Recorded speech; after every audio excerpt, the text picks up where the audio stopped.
Thank you. Thank you very much. Good morning, good afternoon, good evening, and welcome. And thanks everyone for joining this event on financing an inclusive recovery.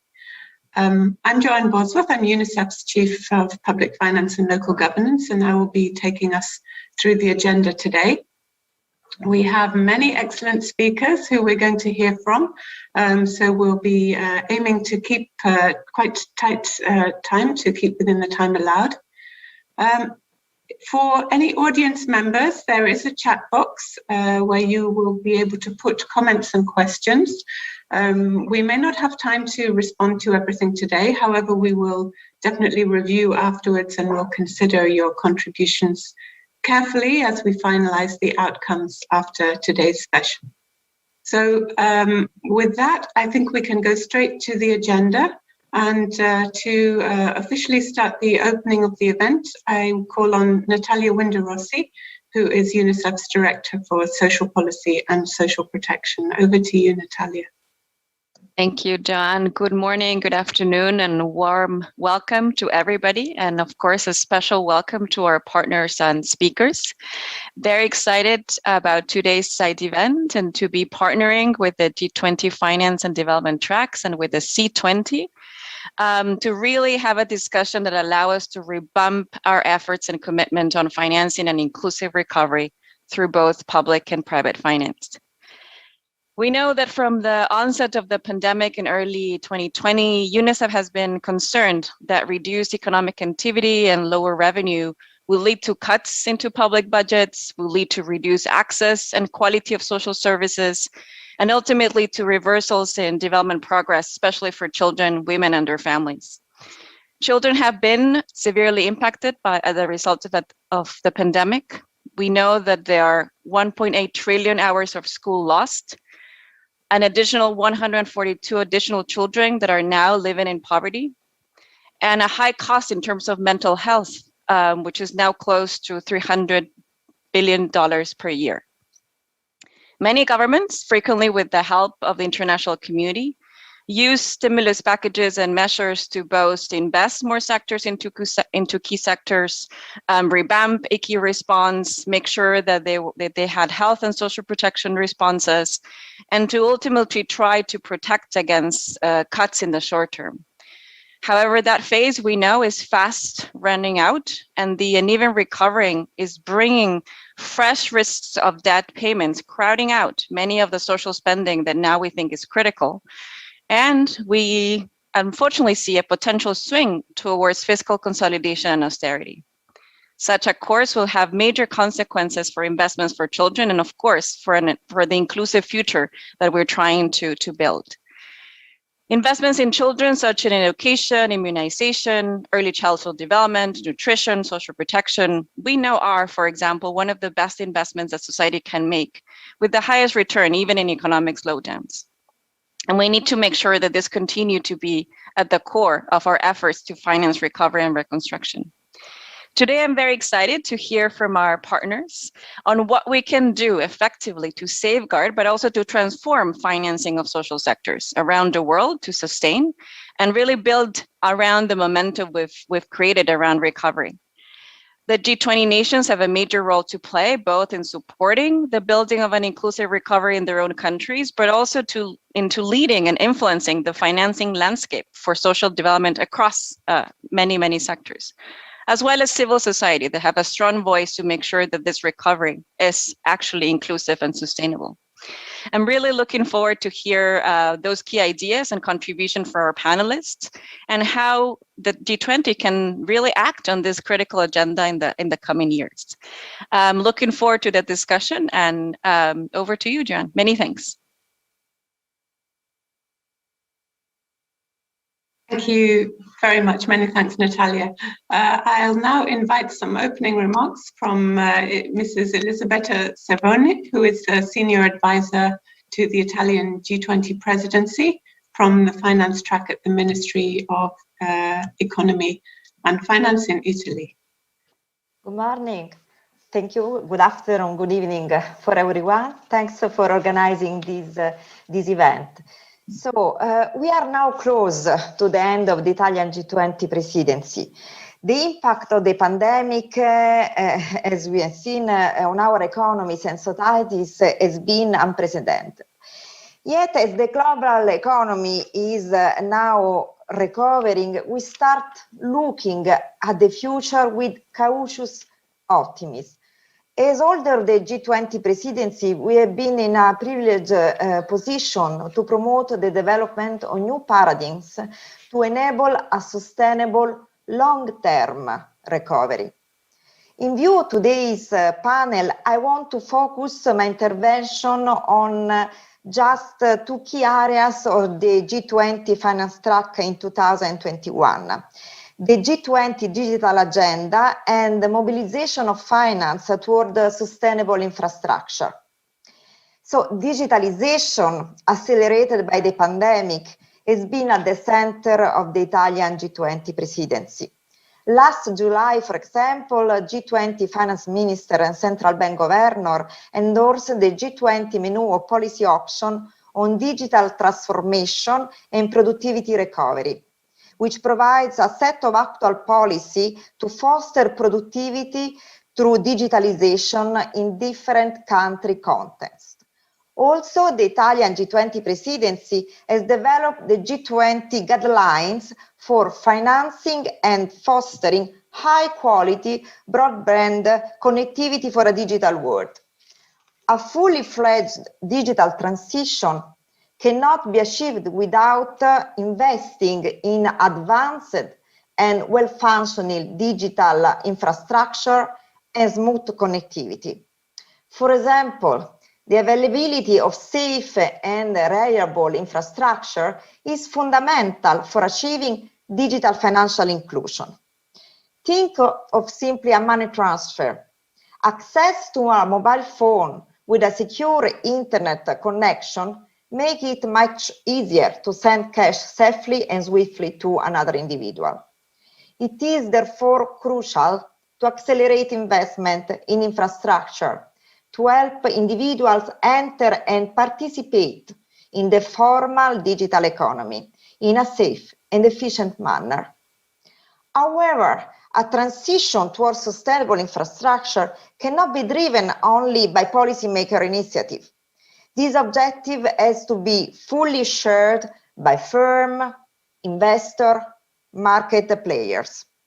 As G20 presidency, we have put the mobilization of capital towards sustainable goal at the core of our agenda by promoting the availability, quality, and comparability of data on ESG factors.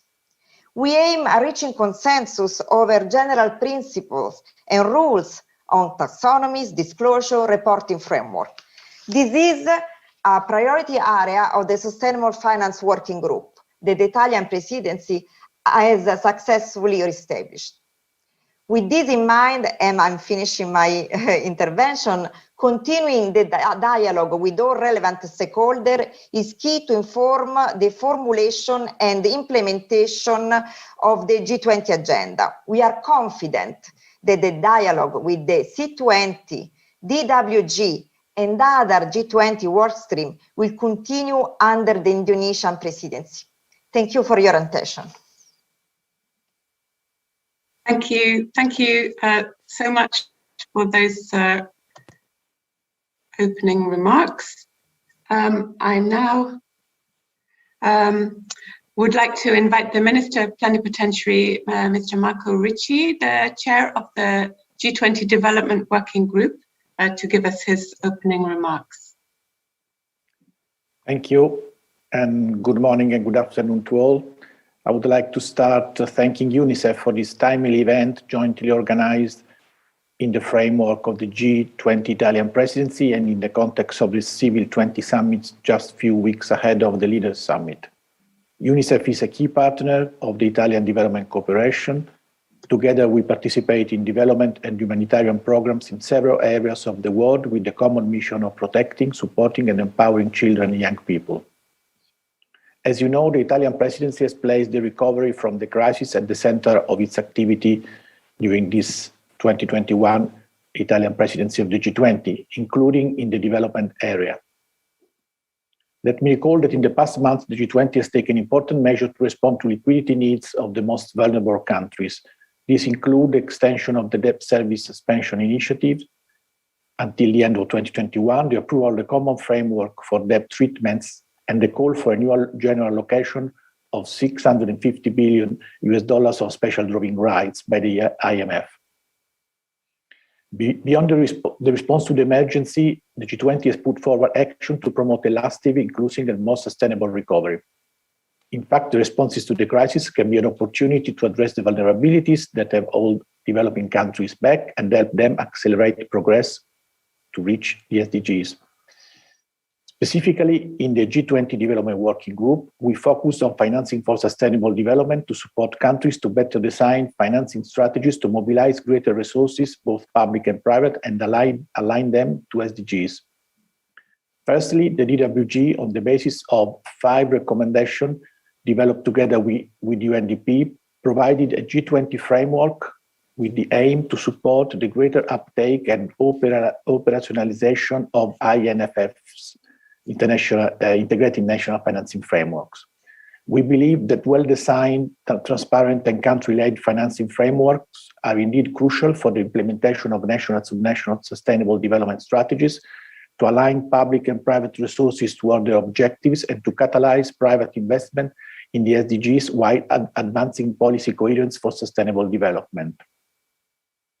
Secondly, sustainability-related financial instruments remain underdeveloped in low-income countries where SDG investments needs are the greatest, and where the COVID-19 crisis has shrunk as the SDGs financing.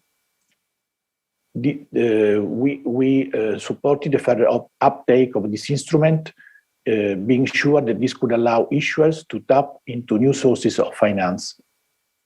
As part of its objective to mobilize and align FSD with SDGs, the G20 Development Working Group has elaborated 4 G20 voluntary high-level principles to scale up issuances of such instruments and enhance their transparency and development impact. I'm sure that the broader use of green, social, and sustainability bonds could contribute to UNICEF mission. Finally, the DWG has put forward a common vision on SDG alignment of fiscal space. The G20 commits to increase the transparency, accountability, availability, impact, complementarity of the various elements of the financing packages provided, and the interested low-income countries commit on a voluntary basis to improve their transparency, accountability, and SDG alignment and coherence of the spending.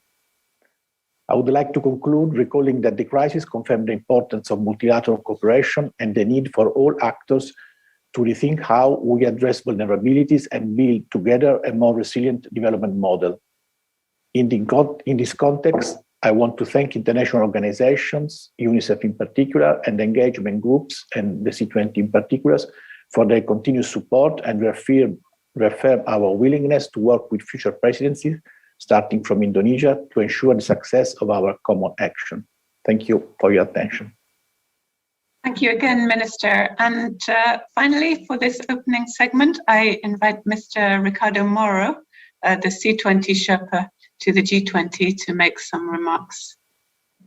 Thank you, Joanne. From my side, just welcome to everybody, and a thank you to UNICEF for organizing this meeting that is hosted under the initiative of UNICEF, is hosted in the framework of the C20 Summit that is gathering a lot of meetings, trying to gather, as the Civil 20 is, all the components of civil society around the world and of its partners. Civil 20 is gathering more than 500 organizations and international networks from more than 100 countries.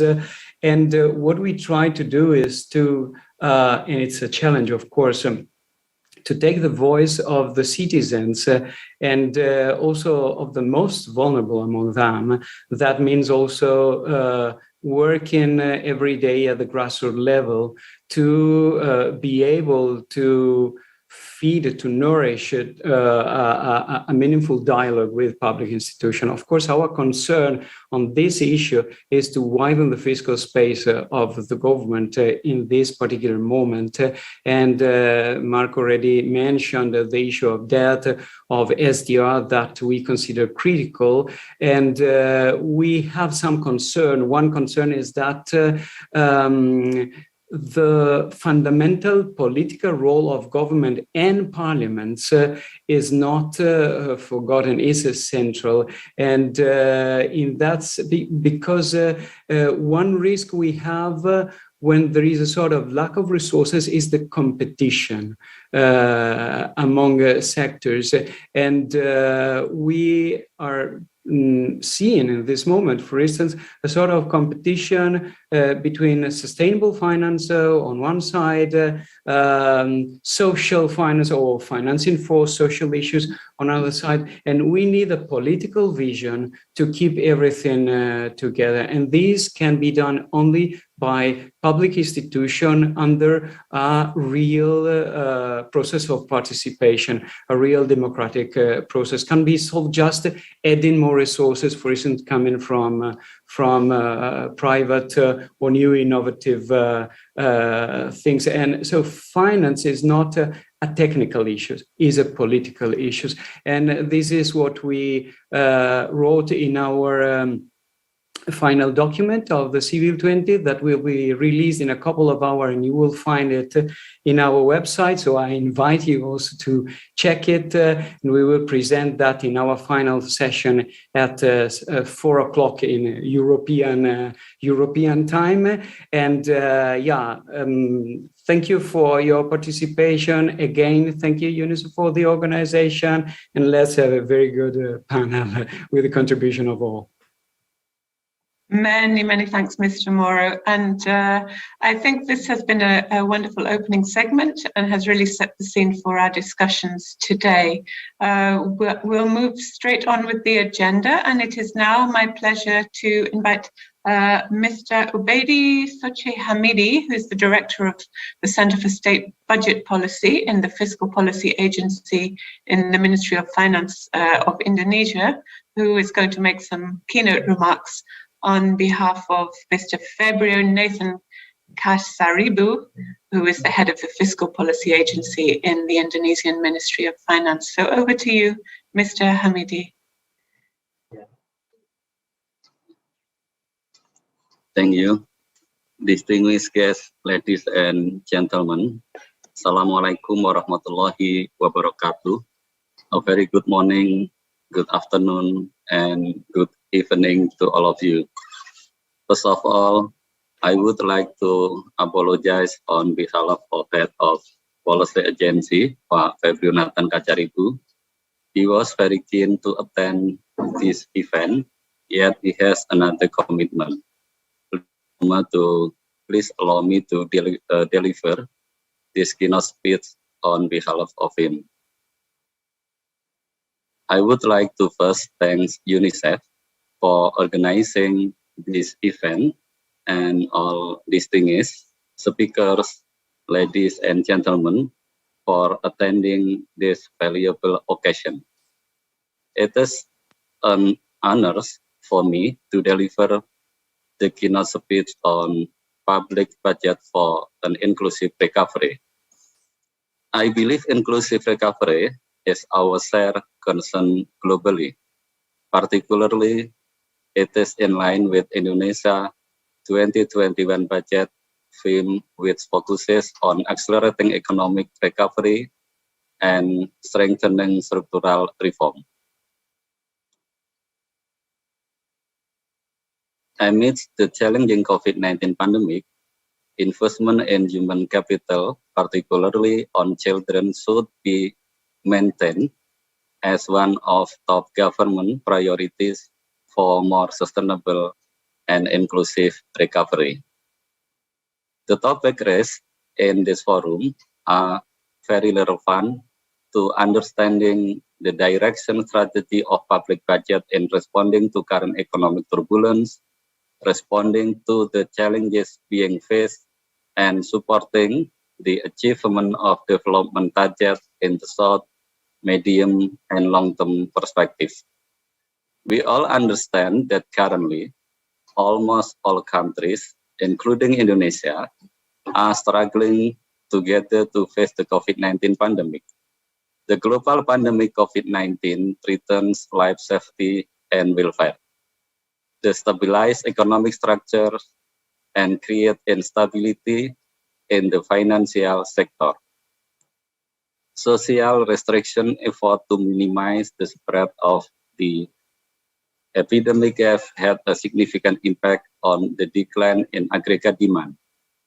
Production activities in the manufacturing sector also experienced significant disruption. Disruption of the real sector certainly impact the performance of the corporate sector, both large-scale and micro enterprises and micro, small and medium enterprises.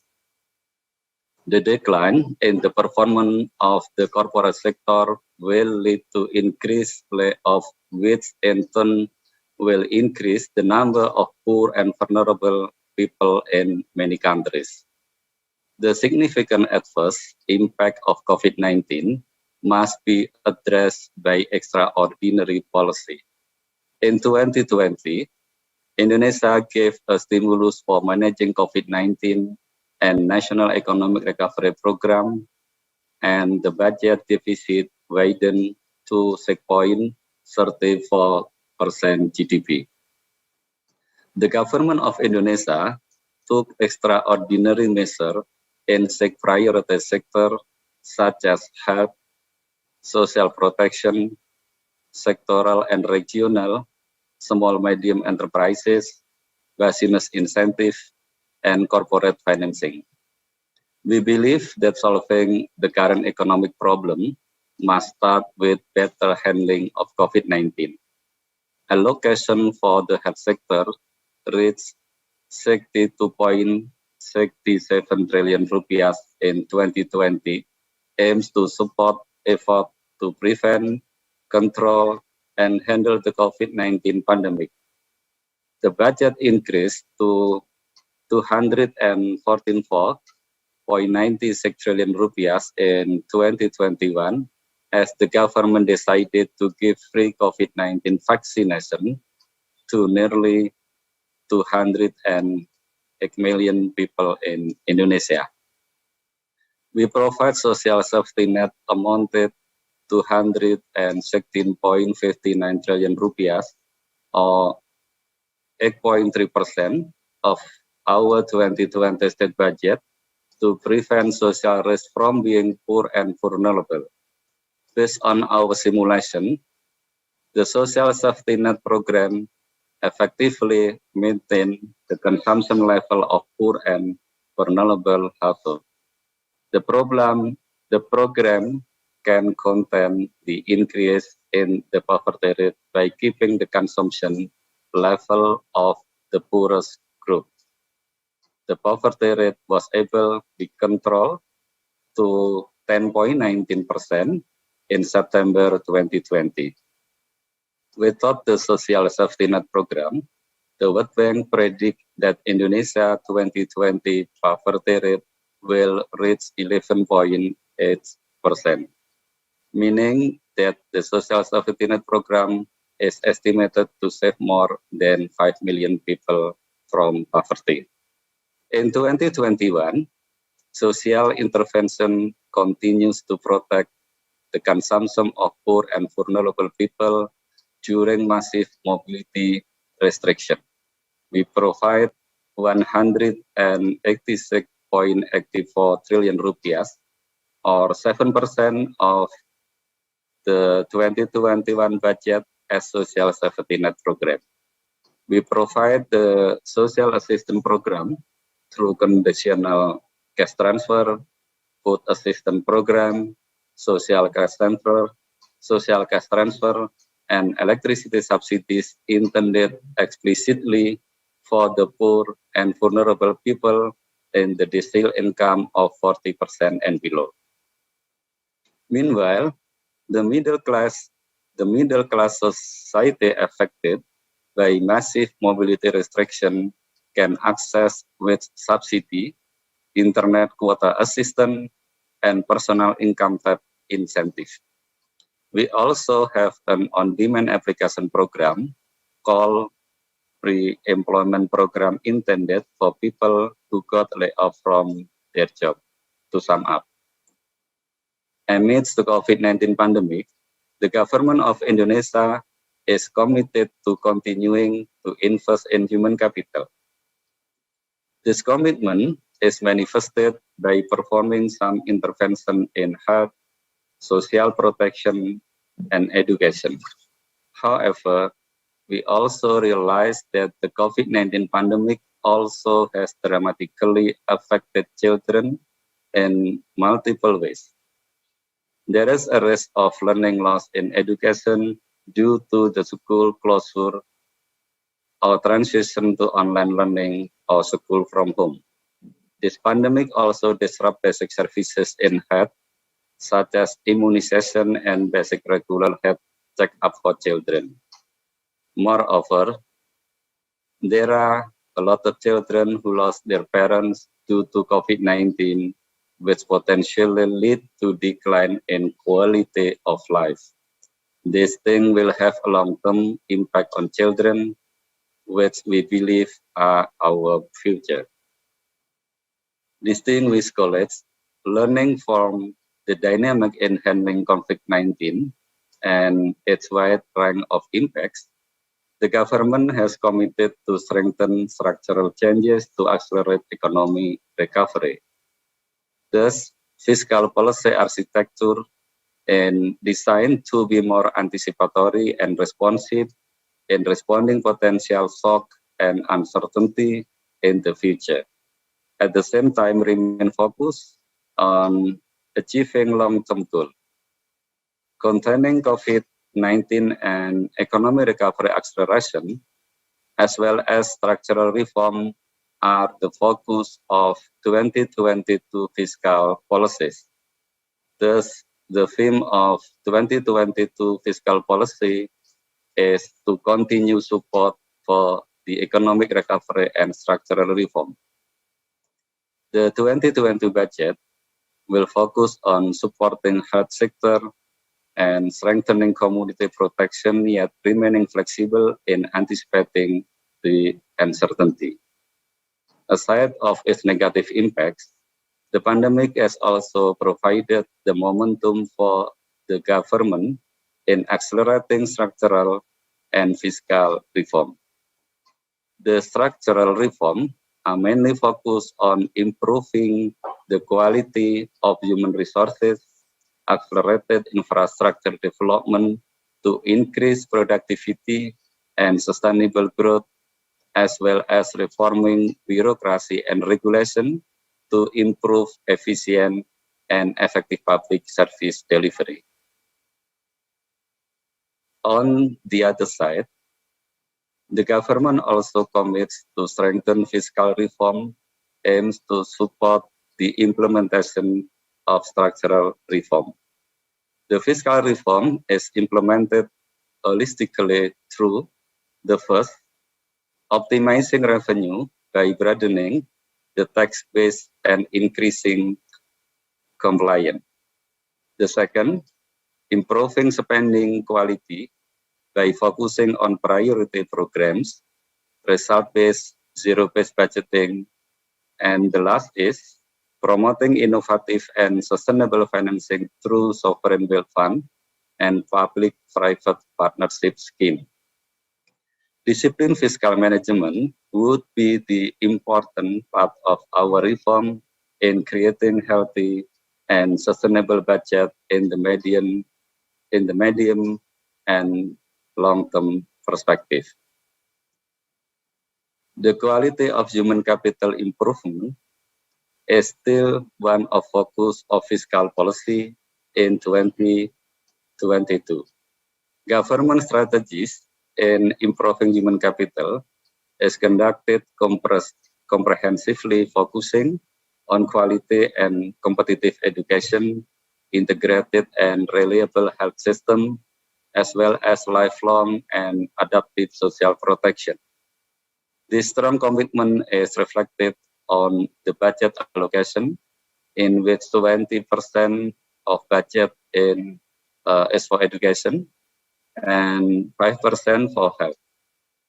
As a result, this budget allocation has translated into significant progress in those basic service delivery and human capital development.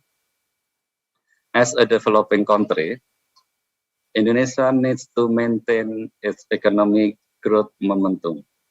The positive impact of the structural reform agenda must continue to be strengthened to increase competitiveness and productivity.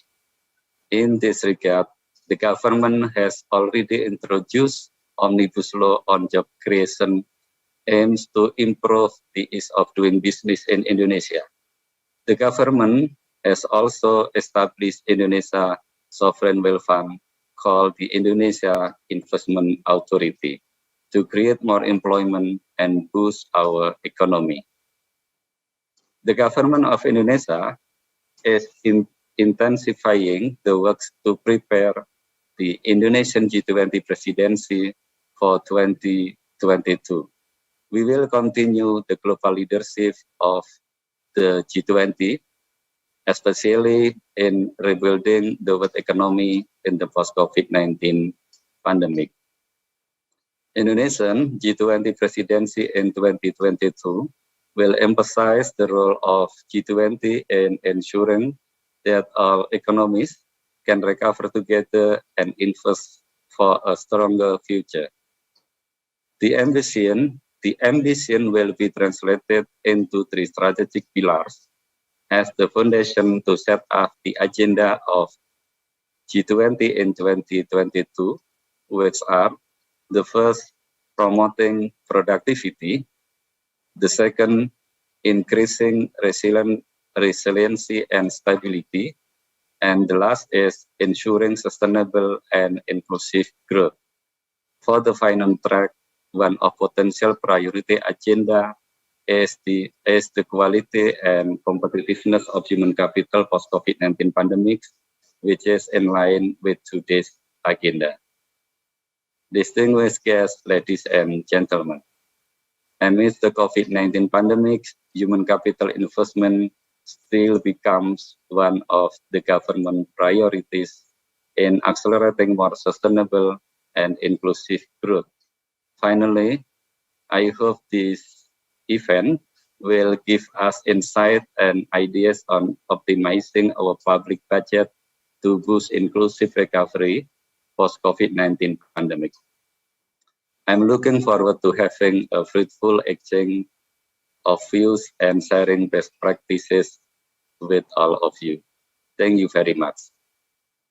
Thank you very much, Mr. Hamidi. Very, very insightful and helpful remarks that set the scene for the discussions today. I'd now like to invite some remarks from Mr. Marcos Nito, who is the Director of UNDP's Finance Sector Hub, and will give us some pointers on the work of the Sustainable Finance Working Group, the G20. Over to you, Marcos. Thank you, Joanne, and thank you, Natalia, for inviting me. It's a pleasure to be here with dear friends, Elisabetta and Marco. You know, we have worked very close together this year, and I wanted to congratulate the Italian G20 presidency for a remarkable year. You know, I think the Italians have reinvigorated the G20 in incredibly challenging times. And thanks to Pak Ubaidi for his remarks, and we look forward to carry on working with the Minister of Finance and Bapenas under the Indonesian presidency. I think a lot has been said in terms of what has happened this year, but the truth is we still have a long way to go, right? I think it is going to be very important at bare minimum that the DSSI to be expanded beyond this year. I think it's really, really important. I think We've seen the global economy recover in a divergent and growing divergent way between OECD economies and developing countries. We know that to some degree, the economic recovery globally was faster than people expected at the beginning of the COVID crisis. And that has to do with a huge amount of cash that has been put in the economy by rich countries, up to $16 trillion, right, in that aspect, which comes up to about 850 per capita to protect those populations. However, in the developing countries, the per capita amount is not even 15% of that. Right. So we have to be able to rebalance things going forward. And in that sense, a bare minimum is an extension of the DSSI. I do think that the wonderful work done by the IMF on the SDR is great, but it doesn't really help unless there is a recycling process or reallocation process of the SDRs to developing countries. Now, we, as UNDP and the Secretary General as the UN as a whole, has been insisting on the reallocation as much money as possible. It's a voluntary basis. It is fine that this goes through the PRGT of the IMF. It is also a great idea for the IMF to create a new resilience and climate fund that would receive SDRs. It will be important, and this is important because the PRGT only covers 72 countries, right? And that's why it's also important that not only we extended the DSSI in time, but that we extended the coverage of the DSSI as much as possible into middle-income countries or countries that are in distress, which are more than the AIDA countries alone in that aspect. Now, it's also fundamentally important to understand that one of the things that has happened in this pandemic is an increase of financial flows going to social safety nets, right? Now, we have to make sure that this increase in financial flows to social safety nets are permanent, that austerity, whenever it comes, right, because we will come, doesn't come at the back of the pool, as it has done many times in history before. And therefore, it is important because we know that the crisis has widened the financial gap for social protection in developing countries by close to 30%, compounded the vulnerability of 4 billion people around the world that is still remain, despite an increase in income, in expenditures, totally unprotected. Many of the programs deployed as response to the crisis are ad hoc, like a coherent and sustainable framework to operate over time and may be rolled back. This needs to change if we want to be better prepared for the next crisis and avoid the poverty reversals we are confronting today. There are, of course, many challenges to overcome to arrive at the objective of universal social protective systems, not the least the financial constraints facing many developing countries. But there are also opportunities by enhancing coherence of taxation and public investments with the SDGs. For example, and I think this is one area by which, dealing with Ricardo's comment about a false dichotomy between, social issues and environmental issues. We cannot allow ourselves to fall back into the 1990s narrative that, if you fight climate, you can't fight poverty. You can't fight poverty without fighting climate. You can't fight climate without fighting poverty. It is one and the same. And let me give an example of when this is so clear to me. Fossil fuels, right? We have to move away and eliminate it, at least in a very short period of time, any fossil fuels associated with the production of fossil fuel. We might be able to maintain some conversation on fossil fuels about consumption because, right, you don't want to create troubles with the poor, which are the ones that receive fossil fuels for consumption. But let's not be wrong here.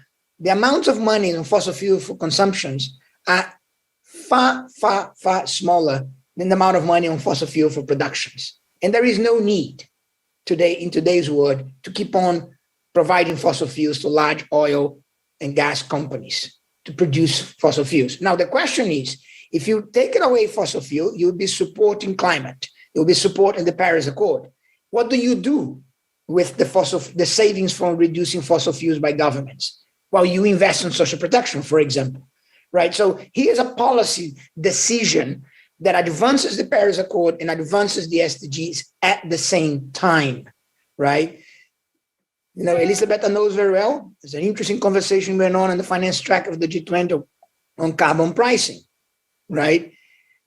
Eventually, the world is going to need to put carbon pricing in place, right? The question is, how do you put carbon pricing in a way that, you know, also supports poverty eradication and poverty fighting? So I really think we need to have a voice that avoids the fear that I see of going back to a poverty against the environment narrative. That cannot be allowed to happen. It would be very, very bad for the poverty fight and for the climate fight at the same time. Just to finalize, just to say that, as Marcos mentioned, we have been leading and working very closely with UNICEF on the integrated national financial frameworks, which we believe are an important tool, right, that can avoid isolated or siloed approaches to cover financing gaps per sectors, and created a financing strategy that is more holistic, integrated, that addresses the SDG challenges. The INFF help countries identify the regulatory reforms and financial resources, bottom up, public, private, domestic, and international, necessary for the implementation of the SDGs, including relevant initiatives to strengthen social protection systems and other policies. UNDP is working close in cooperation with many UN agencies, and in particular with UNICEF, in 70 countries on this. We are also pleased to work very closely with UNICEF under the umbrella of the Secretary General of Finance for Development in the year of COVID-19 and beyond, in the formulation of recommendations to assist countries to better integrate inclusion and climate action in national budgets. And again, we're bringing together inclusion and climate. Our analysis shows the member states are working towards integrating climate and broader sustainability issues in national budgets, but there remains significant scope for enhancing synergies in public finance for inclusion, climate, and sustainability. More broadly, moving forward, we hope to improve the integration of tools and resources by the UN and other partners towards more joined-up approaches in support of national budget for SDGs and climate. These efforts will build on the INFF processes at country level and leverage broader resources, such as a UNDP handbook on budget for the SDGs to be rolled out at country level in 2022. And as Elizabeth mentioned, you know, we had been the pleasure, and thanks to the presidency, the G20 presidents from Italy, to be the secretariat of the G20 Sustainable Finance Working Group, whose activities are very much related to the discussions today. Now, we are right now, the G20 is right now negotiating the communiqué from the Finance and Central Bank governors. And we hope to have a full endorsement of our two deliverables, which is a G20-wide sustainable finance roadmap for the next 5 years, as well as a synthesis report of 3 areas of priorities of the presidents for this year. Joanne, Natalia, I cannot stay for the rest of the conversation. I have to jump back to 2 other meetings this morning, thanks to Zoom that allow us to be at the 3 places at the same time, almostly. But I congratulated you all and value very much the partnership with UNICEF. Once again, thanks to the Italian presidents, and I look forward to working with the Indonesians next year. There's a lot has been achieved, but there's a lot more to be done to balance the things out coming out of COVID. Thank you very much. Thank you. Thank you very much, Marcos. And yes, we very much appreciate the partnership with you and all the things that you've highlighted that we're doing together. I will now turn to the first of 2 panels, which are going to be moderated by my colleague, Dominic Richardson, who's the Chief of Social Policy and Economic Analysis at UNICEF's Office of Research. Over to you, Dominic. Thank you very much, Joanna. This first of 2 panels. We have about 20 minutes left on each panel, so just warning the panelists that responses to questions should be about 2 minutes long, and I hope you don't mind if I wave a hand or jump in and say hello just to keep it moving. The first panel is about public budgets for an inclusive recovery, and particularly about how do we protect, sustain, and transform public social spending for that inclusive recovery. Now, I think we're going to hear perspectives from a global and a national and a more local level. I know we're going to hear about how to protect and reform public spending, particularly in the immediate future. I know we're going to hear a bit about the spectre of austerity and what that means. And I also know that we're going to focus on children in this panel too. So without further ado, I'm going to go to you, Joanne. You're our first speaker, and the first question for you is, how can a focus on public spending for children support both sustainable growth and an inclusive recovery? Well, thanks very much, Dom. I'll try to be quick, and there's 3 points that I would make on this. First, of course, we know that investments in children have some of the highest rates of return. For example, $5 for every dollar invested in girls' education, $60 for every dollar invested in routine immunization programs. Some of these returns take longer to realize, but others also make direct and immediate contributions to recovery. Social protection, for example, generates critical impacts on child and adolescent well-being, but also generates multiplier effects in local economies. Investment in social infrastructure and the care economy could also boost global GDP by nearly 3%. Secondly, we need to think about the cost of not adequately investing in children. This is huge, both in terms of the opportunity cost of lower future productivity as a result of reduced human capital, but also in the future costs incurred in addressing the consequences, such as poorer mental health and overall health, and many other social problems. We know from previous crises and already what we're seeing from this one, that the costs and the lost opportunities will also fall heaviest on the poorest and the most marginalized children. Previous austerity policies had direct negative impacts that persist. For example, children drop out of school and they drop out permanently. Children lose parental care, which has long-term consequences, and then longer term, leading to longer-term unemployment and poor mental health. But thirdly, I do think that when we focus our thinking about public spending for children, this forces us to think not about just the money itself, but what is the purpose of the money? What are we spending it for? And we invest public resources in services for children in order to develop healthy, skilled, hopefully happy and secure adult members of society. And we want this for all children, to ensure that they have opportunities to contribute, even when they start from a position of disadvantage. So having a focus on children and public spending for children gives us a basis for assessing where the public resources are being used well, and whether they're being used effectively, efficiently, and equitably, which are all critical questions in times like these when countries are facing difficult fiscal choices and have to prioritize. So thanks, Joe. What are then about? Have you got any specific solutions, potential solutions to protecting existing spending or transforming that existing spending, particularly in the near future? What do you think?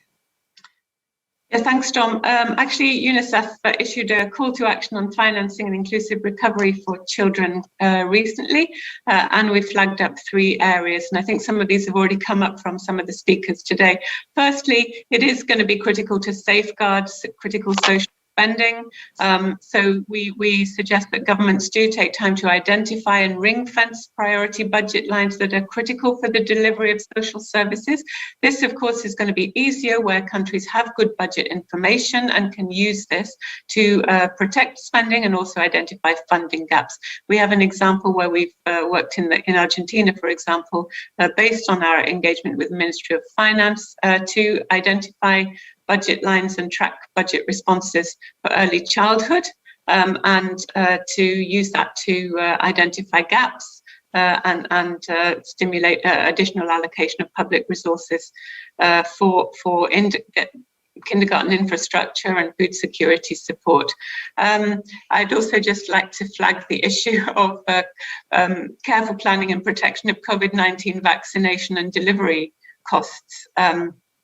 UNICEF has estimated for some countries the cost just to deliver the COVID vaccines is around 20% of the entire pre-COVID health budget.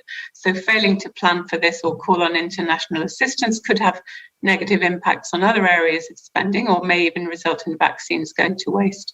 Another thing that we are calling for is for governments to really look at the quality of spending and ensure the efficient and effective use of financial resources.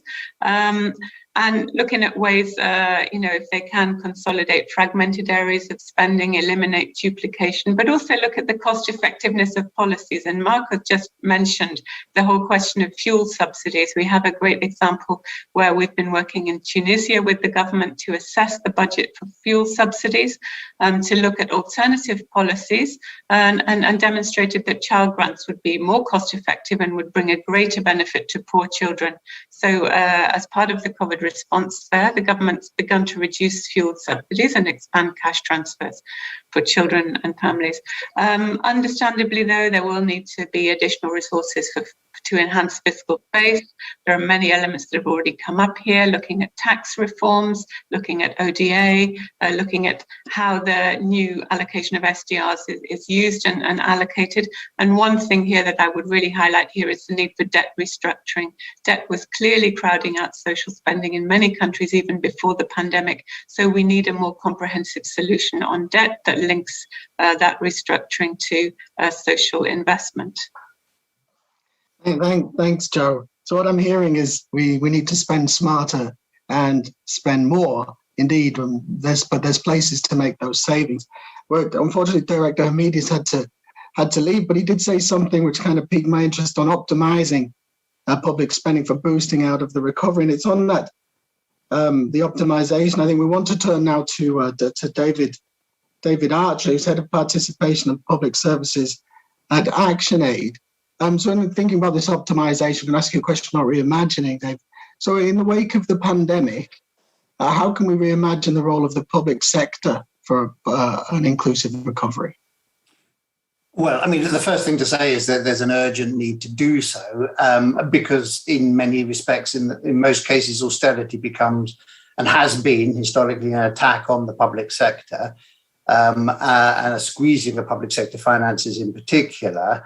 The Global Austerity Report published by Isabel Ortiz and Matthew Cummings shows that something like countries are facing a premature return to austerity within the next year, and that's going to reach, a very large percentage of the population of the planet. And in a sense, austerity is closely associated, I think, with this sort of a belief that the function of the state is not to be a redistributive actor, but to the function of the state is to serve the market and to deregulate and advance private interest rather than prioritizing public services. There has been a shift in some of the rhetoric from the IMF's headquarters, but what we're seeing is at country level, there's pretty much no change. And the centerpiece of austerity policies that most attacks the public sector are public sector wage bill constraints. We found in a report last year that 78% of countries were facing over the previous 3 years cuts or freezes to public sector wage bills.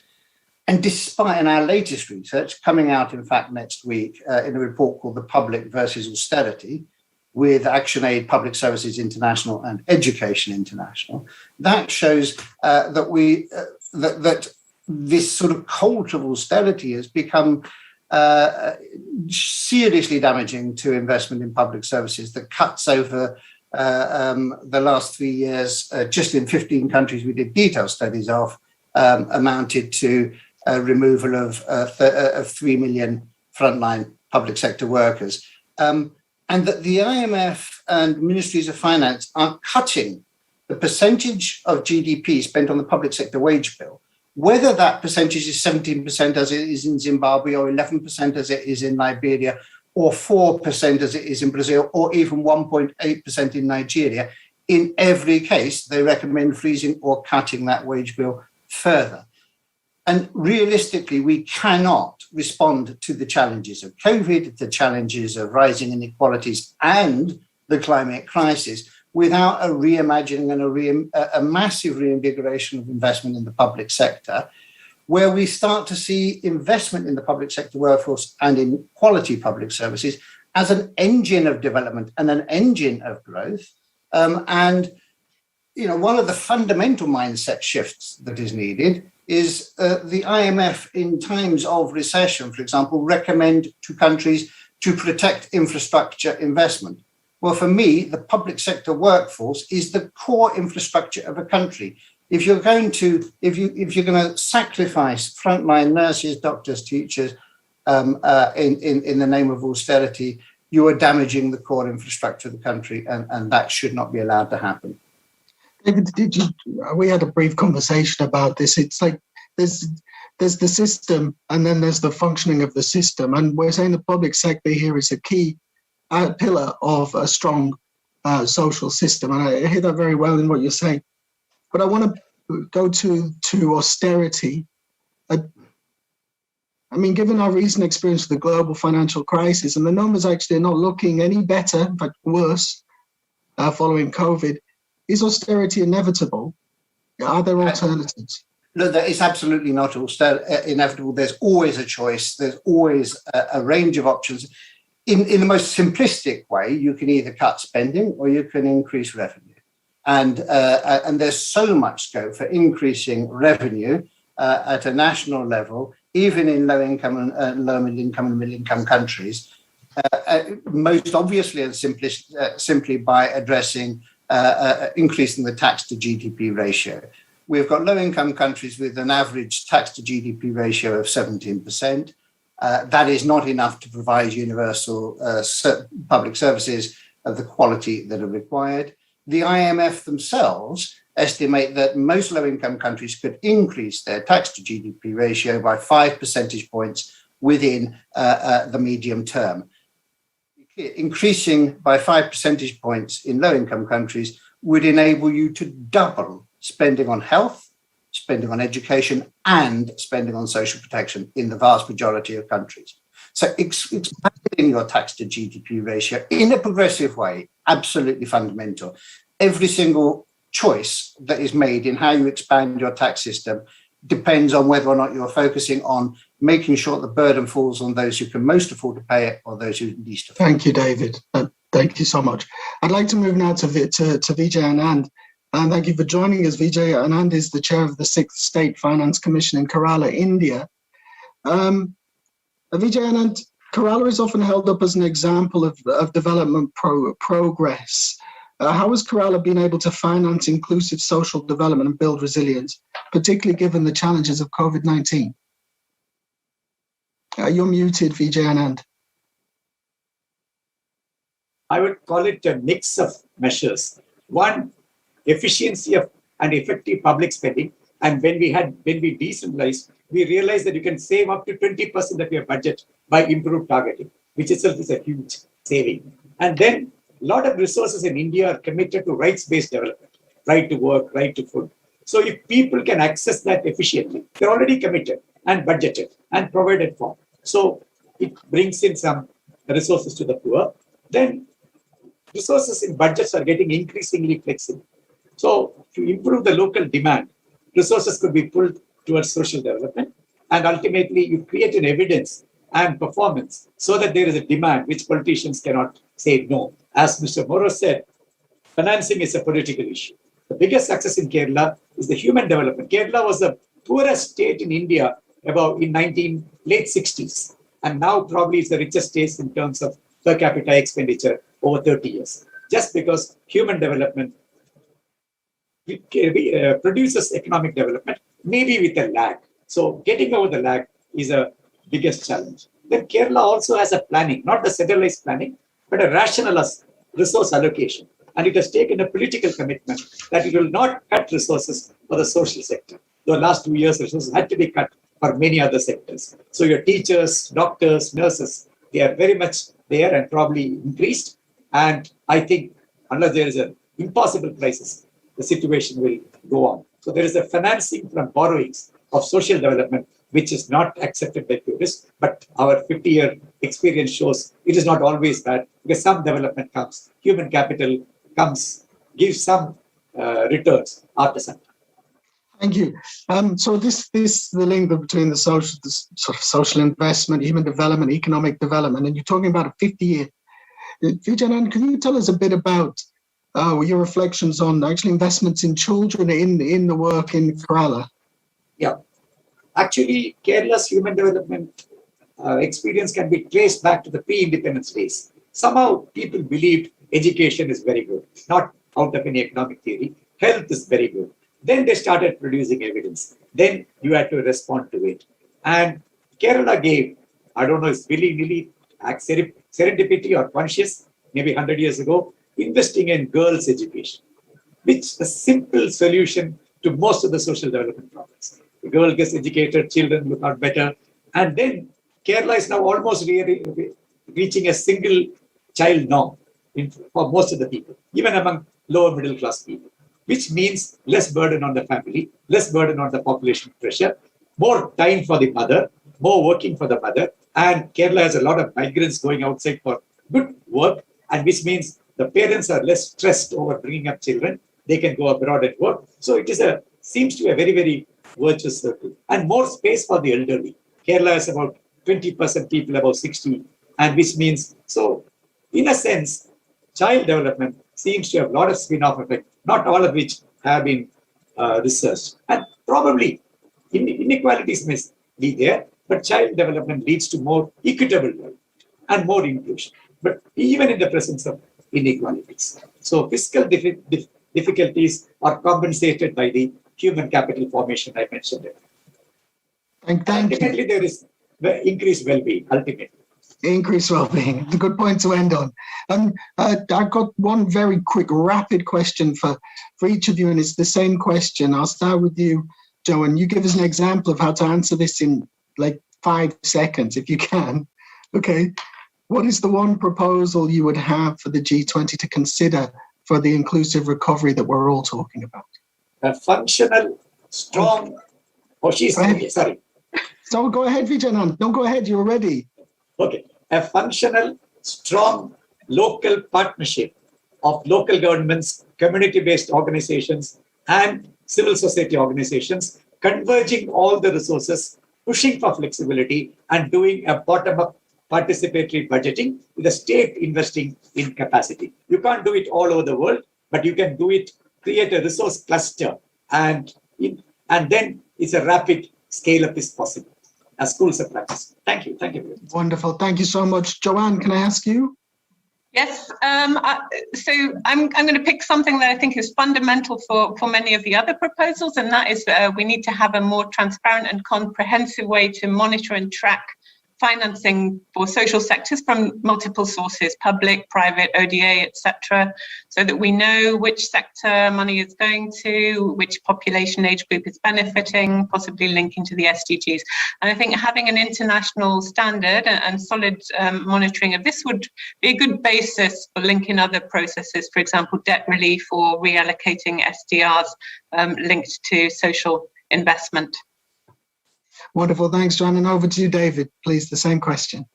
So, I mean, I think most fundamentally, we need to have a clear commitment to shift away from this sort of ideology or cult of austerity and to revalue the public sector, to value the public sector workforce, the frontline workforce, and teachers, doctors, nurses, and others. And that does need to be both at national level and internationally. So thinking about changing of global tax rules, the G7 deal is simply not going to do enough. DSI is not enough in terms of debt relief. You need debt cancellation, debt renegotiation, sovereign debt workout mechanisms. And it should apply to all sorts of financing, whether it's the reallocation of SDRs or new climate finance linked to loss and damage. There should be a commitment to ensure that those resources are used to strengthen the public sector workforce that have been which has been undermined for the last 30, 40 years in many countries. Let's revalue the public sector and frontline workers. Thank you, David. I hear a very strong call from all three on things that I would consider infrastructure rather than particular policies or programs. So wonderful. We're going to thank you so much for that. There's an excellent panel. We're going to move on to the second panel. Can I ask Martha, Jean, and Zuera, please, to turn on their cameras? And David, Joanna, thank you, Vijayanand. You can turn off your cameras if you'd like now.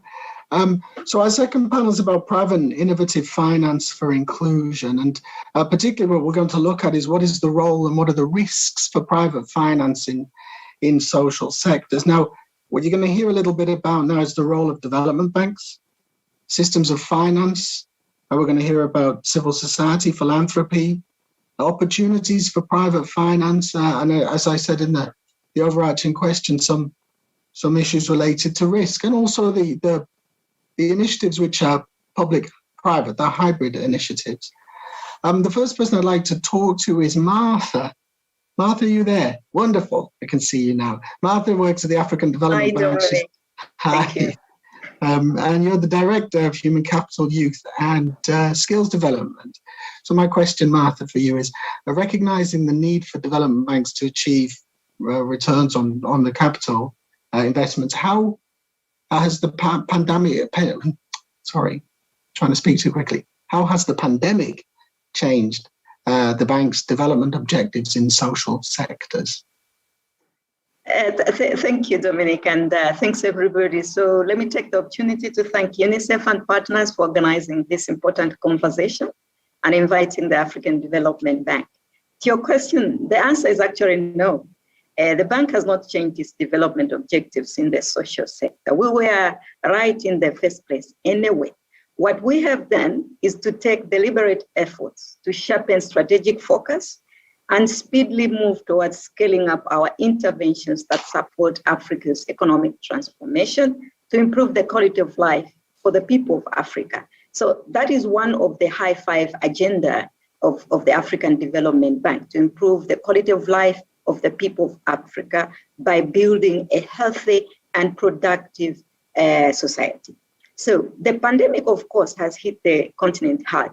Africa's GDP contracted by 2.1% in 2020, its worst recession in half a century, pushing nearly 39 million people into poverty with millions of jobs lost, particularly for our young people. So most governments are facing serious fiscal constraints, like colleagues have already said. While growth is expected to recover in 2021, for Africa, downside risks remain high. With less than 5% of Africans vaccinated to date, the continent's economy remains at risk of COVID-19 variants. So to support Africa respond to the crisis, the bank repurposed its 2020 program and provided about $4 billion to save lives, livelihoods, and protect the vulnerable. However, the needs are enormous as the continent positions to recover and accelerate transformation. For example, the bank estimates that Africa faces an annual financing gap of $40 billion in education and $26 billion in health infrastructure. These were pre-pandemic figures, so obviously the needs have risen even higher. Against the backdrop of narrowing fiscal space, it's very clear that Africa needs scaled up and speedy support to mobilize private capital for socioeconomic recovery.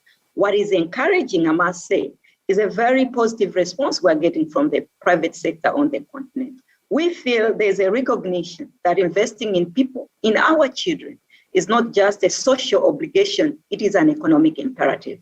By investing in improving the nutrition of our 1-year-old in Malawi, for instance, where infant mortality is still of concern, they're not just helping the child survive until the next birthday. What they are doing is investing in a productive and innovative workforce of the future that will take the continent to the next level of transformation. They are building a more attractive and bigger market for their goods and services. Just to quickly give you an example of such a very good partnership, strong actually partnership that the bank has, which is delivering excellent results in improving nutrition and addressing stunting on the continent, an issue that UNICEF, I think, is very, very interested in. And I'm glad my sister Zuera is here. So with Aliko Dangote Foundation and Big Win Philanthropy, and in partnership with Nutrition International, a catalytic investment of just $2.4 million has helped the bank make 40% of our investment lending program nutrition smart.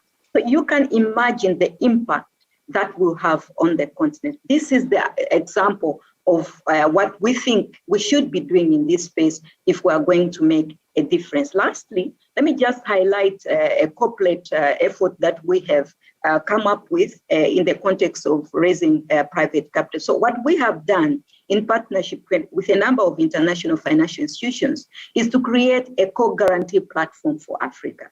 which is an innovative and very collaborative de-risking syndicate in response to the perceived high risk of investment across the continent and the lack of capacity for traditional lenders to provide risk mitigation products for projects. And this is already starting to deliver results. So Dominic, quickly, I hope I've shared with you some of the key issues that we are tackling with, but also the innovative ways that we are trying to address issues of social sector challenges on the continent. Thank you. Oh, thank you, Martha. I have another quick question for you, but it is it does resonate that when you talk about innovation and relatively small investments. You talk about the 2.4 million compares to a 40 billion shortfall, and that 40 billion actually represents a rather large proportion of the entire ODA. Exactly. That's over a year. So we really need to be thinking about innovation, but also about partnership. So my question to you is about civil society. How do you think civil society might help development banks ensure that investments made are inclusive? So we're as inclusive as possible. You see, civil society, from where we sit at the African Development Bank, we see them as a very important partner. They are the voice of our beneficiaries, of the people that we serve. So it's important that we involve them at any stage of our intervention targeting African countries. At the bank, each year since 2009, the bank organizes what we call the Civil Society Forum. And due to the COVID-19, in 2020, the forum was held virtually, aligned with the bank's annual meetings theme of engaging civil society in building Africa back better after COVID-19. So it was a very successful discussion on how we can build back better. And of course, the emphasis was on strengthening partnerships with civil society, with private sector, public sector, and everybody else, and make sure that the voice of our beneficiaries is heard. And we have, of course, in the bank, a civil society engagement division. So a skilled team that is working to facilitate engagement with civil society, making sure that civil society engagement is an integral part of the bank's procedures, projects, and policies. So I think we're moving in the right direction, Dominic. Over to you. Wonderful. Thank you so much, Mark. I'm going to come back to you in a few minutes to ask about your recommendation. But first, I'd like to move over to speak to Zoera. And Zoera, you're the CEO, and I'm going to say Dangote Foundation or Dangote. Wow, yes. Not bad for first go. So I'd like to ask you about the optimization of private sector involvement. So the question is specifically, Zoera, is how do you think the private sector can optimize its role in the provision of social services and complement the public sector workers in the recovery? So thank you very much, Dominic, for that question. And thank you, all of our friends at UNICEF for organizing this and partners. And Martha, good to see you. This is a question that I get often, right? We always think of the private sector as being, exclusively focused on profits, and then maybe they have like a little CSR activity on the side to make themselves feel better or do a good job, in their catchment area, and it's all very self-centered. But the reality is, there's a way to talk to the private sector, and there's a way to engage the private sector that actually gets their attention. That's one. The second thing is circumstances also force the hand of the private sector to be involved. So for my first example, how to speak to the private sector, I spent a long part, the past almost 10 years of my life in the World Bank. And how the World Bank presents what they do, it's very public sector focused. So it's very difficult for the World Bank to have a conversation with a company and get them interested in investing in what they do. It doesn't speak to the private sector. IFC, which is the private sector arm of the World Bank, that's their job, so that's what they're able to do. But that, how do we put everything together between the public sector, the private sector, the CSOs. How do we bring everybody together and do a project? I put it to a challenge actually to the public sector, because the gaps are huge in the public sector, and there's so much that they can get from the private sector that the private sector is actually willing to give them. So the example that I'm giving you now is CACOVID. CACOVID is the private sector coalition for COVID-19 that we set up. So Aliko Dangote, who's my boss, and who's the chairman of my foundation and funded it, it's like named after him, it's his personal foundation, has this gigantic group called the Dangote Group. So he wears two hats, right? As a business person, as a philanthropist. When the COVID-19 crisis started, we at the foundation immediately sprung into action, right? Because this is what we do. Let's help the Nigerian CDC, do all the port of entry management. Let's get them cameras. Let's make sure that they have IT. Let's get their surveillance system up and running. So the foundation immediately jumped into action. We bought ambulances. We were ready. But obviously that wasn't going to be enough, because now the problem is bigger, and us as a foundation by ourselves, we're limited into, in terms of what we could do. And so he, Mr. Dangote, brought together his peers in the private sector and said, look, this is about to affect all of us. We need the banks, we need the big manufacturing companies, we need companies that are making money to quickly rally around this idea of CACOVID, join it, contribute money, and let's support the government. Remember back in March of 2020, we didn't even have testing supplies. We didn't have PPE, we didn't have gel, we didn't have anything. And so we had to get that. The government was struggling to get their plans together. But the private sector, within a month in Nigeria, we had already raised $112 million in like a month, which nobody was expecting would happen. We were able then with that initial, because we ended up raising more, but that was like the initial money that was raised. We were able to work with the UN One Basket Fund, to give them money to bring testing supplies into Nigeria. We bought PPEs. We set up isolation centers across Nigeria, 39 to be exact. We bought palliatives for people who were struggling, because now, the lockdown made it so that people couldn't go to work. We helped reopen the airport. So we helped design and maintain and manage the Nigeria travel portal. That's something that CACOVID did. So this is what private sector was doing, right? Supporting government in a way that you would never imagine that a bank or like a flower manufacturing company would be interested in doing, but they did. So the proof is, when we can connect what we're trying to do with everybody's best interest, everybody's interested. The realization that we don't have anything that we need on ground is also an opportunity for African businesses to step up to the plate. Right now, there's no vaccine. Well, there's a handful of vaccines being manufactured in Africa. Johnson & Johnson with the license in South Africa, and then Sinopharm is making vaccines in Algeria. But really, outside of that, nobody's making vaccines in Africa. So we're here waiting for COVAX and waiting for, AVAT mechanism to produce it. But we're only talking about COVID vaccines, right?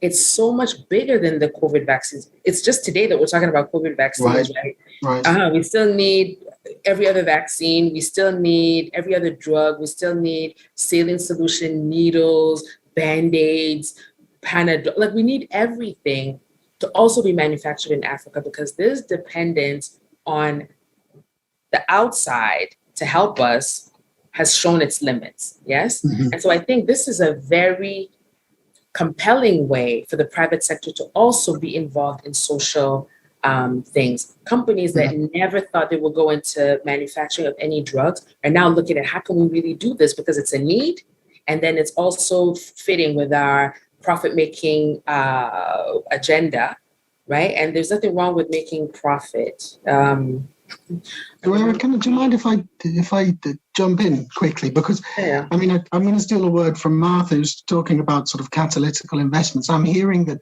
the role of your foundation has been it's a bit of a clunky link. It's been catalytical in forming partnerships, been catalytical in generating the finance, and then you've utilized it and with a view that you want to bring sustainability in production, etc., to Africa, which is that a good way of describing the ambitions of African philanthropy overall, or is that something new to the discussion?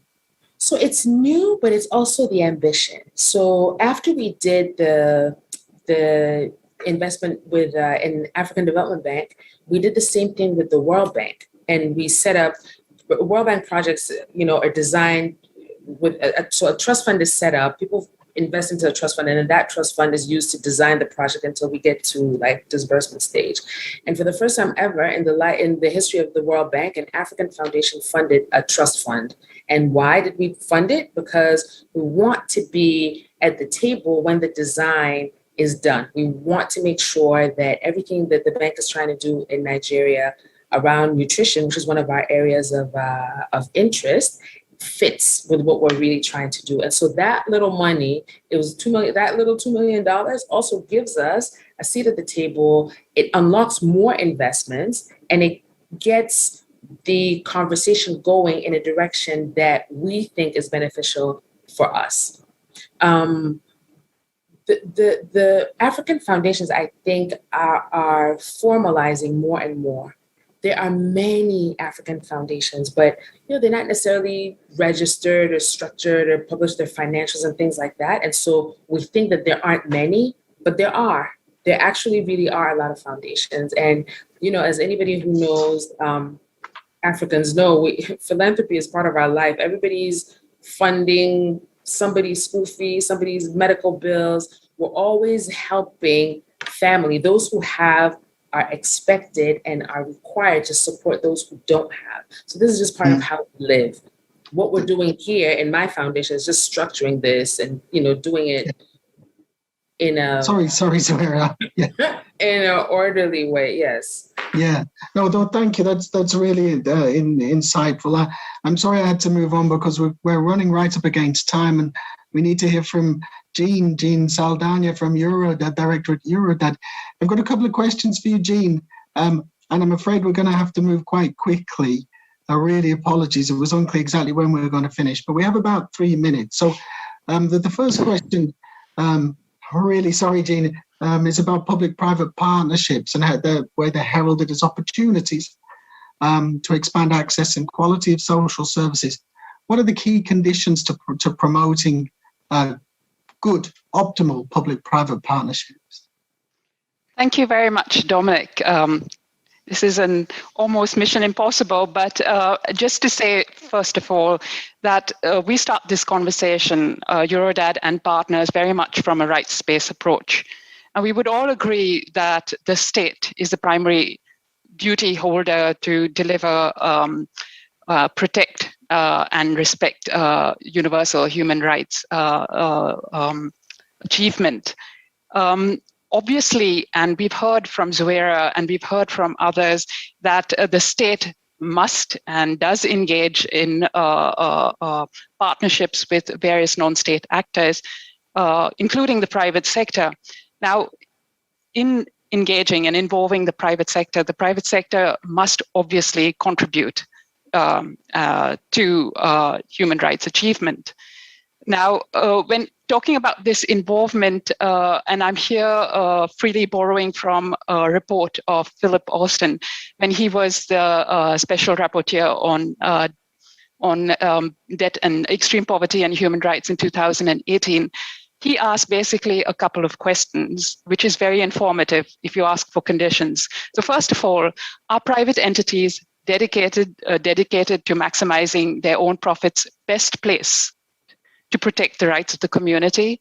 And secondly, is it possible for PPPs to provide vital services that ensure the most vulnerable are not further disadvantaged? Now, the overwhelming evidence that we have collected along with our partners is both answers are in the negative. So then the question is, if extensive conditions are required for this purpose, does it not undermine the whole rationale for having PPPs in the first place? And secondly, how can underfunded public entities make sure that private sectors actors actually are not acting in a non-discriminatory way and actually contributing to human rights achievement. And based on all of this, our conclusion is actually that this whole trend towards promoting PPPs as the new frontier for development finance essentially is ignoring a reality that the so-called inclusive PPP is nothing more than a pipe dream. So I'll stop over there. Thanks, Jean. This is an important discussion because we often receive the wisdom that the private sector is going to introduce discipline of the market, etc. And actually, it's a different market. It's a different set of conditions. I'm just wondering whether you could highlight for us very briefly, and I'm sorry, Jean, what you think you might be some useful financial architecture in public-private initiatives that would address some of the risks and some of the concerns with private sector finance? I think, first of all, we have to address the fact that there is a narrative, an overwhelming narrative that has been promoted by the World Bank Group with its maximizing financing for development agenda, and bought into by the G20, including this year's Italian presidency, which is talking about continuing the dialogue with private actors to mobilize private capital. Now, this narrative, what is concerning us is that, first of all, it's not based on historical evidence. And secondly, it is feeding mistaken assumptions. The historical evidence is basically that it is the public sector, it is the public financing that essentially is at the center of infrastructure, including social infrastructure finance. And this has been acknowledged, for instance, by this year's Interagency Task Force on Financing Sustainable Development, which has also said the same thing. In terms of mistaken assumptions, first of all, it assumes that all that the role of the government and multilateral development banks is to cover the risks of private actors, whether it is the demand risk, the political risk, the risk with regard to liquidity, and that is problematic. Because essentially it sees the role of the state as essentially serving the agenda of the private sector, which is essentially finally, if it all boils down to profit making and not necessarily the public interest. And secondly, essentially, it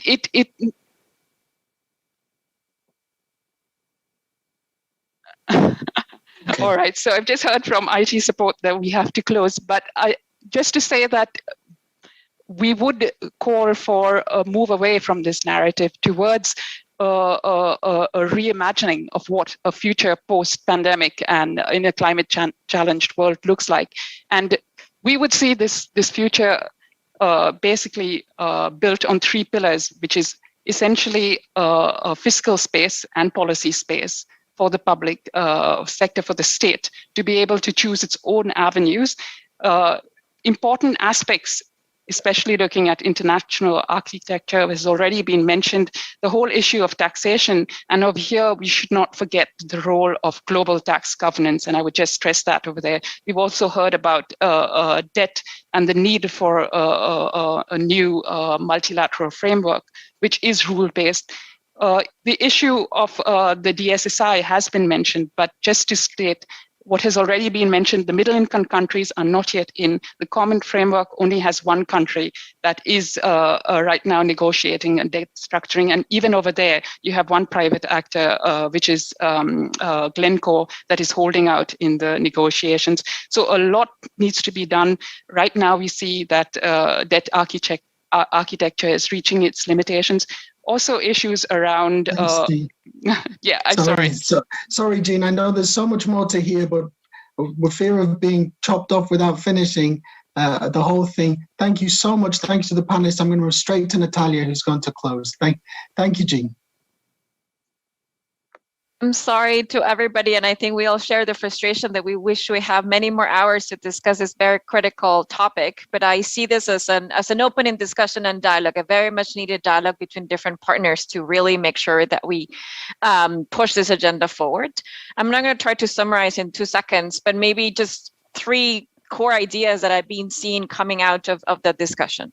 I think first, a group of points around what kind of specifically countries can do through domestic financing and spending, and really a big call to revalue and revamp the role of the private sector and the partnership, of course, with the private sector in this particular agenda. We've heard about measures around improving tax collection, making sure that we protect social sectors from cut, including the workforce, and also considering the potential of relocating key fuel subsidies and others. Second, I've heard a lot of very concrete proposals on how the international community, particularly the G20, can support and enable countries to ensure this recovery.